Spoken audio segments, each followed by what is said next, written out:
It's a very poetic piece of text. There's a lot of rhythm in the text. Her whole career, she was really breaking form and challenging form. It goes into kind of very, kind of the scariest parts of being a human, the scariest parts of our solitude. And the theater, I guess, has always been a place for me where when I see certain things, there's so much power in seeing something and resonating with it and go, oh, I'm not alone. And I think that this play does a really good job of diving really deep into places we don't want to go, but we can all kind of go, oh, you know, other people, you know, I'm not crazy, everybody feels this way a little bit, you know.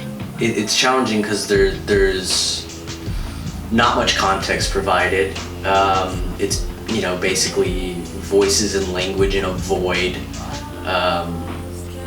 Things happening really fast, things happening in relation to each other, things happening not in relation to each other simultaneously, and trying to make sense of that, trying to make sense of insanity. You know, we're so young and we're trying to produce and do these crazy, some of these plays, you know, like The Killer, and then I think this one too are very, I don't know, they're almost on a pedestal, they're classics in a way.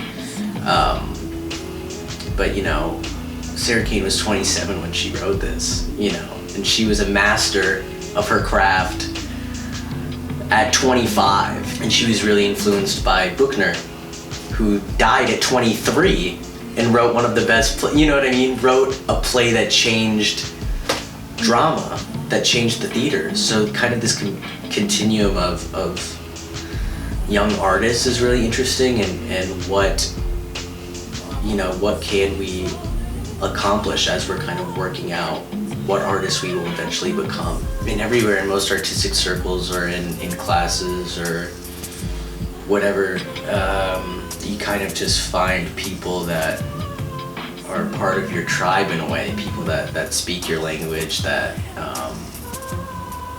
you know,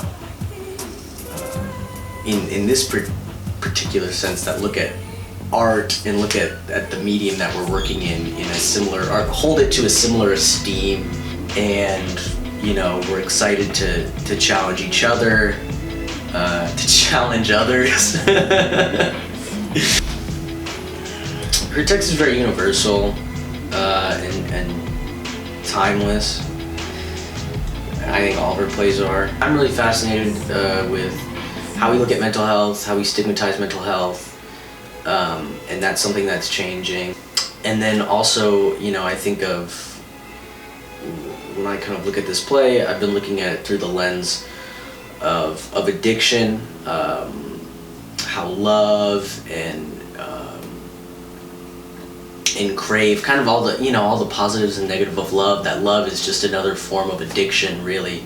You're just addicted to another person, you're addicted to this feeling that you have, you're addicted to this mental state that you're in, and the highs and lows that accompany addiction. And I'm really interested in telling more stories that look into and humanize people that have addictions, people that, you know, their life is just moving in a direction that they don't quite have complete control over, and that doesn't make them hurt any less, that doesn't make them any less intelligent, that doesn't make them any less at all, you know. They're just a victim of circumstance, of their own circumstance. And I guess it has a lot to do with the demons of being a human, the demons of existing as a living thing with consciousness in space. And that's something that, you know, we only really face less and less because we have more distractions now. And we can get away from it easier and we can avoid thinking about it, but there are times when you're sitting in your bed, your head's on the pillow, your eyes are closed, and you're left alone with yourself. And that is, I think, what the play's dealing with. You know, how do you deal with the true fears of existence? And how do you overcome them? Or succumb to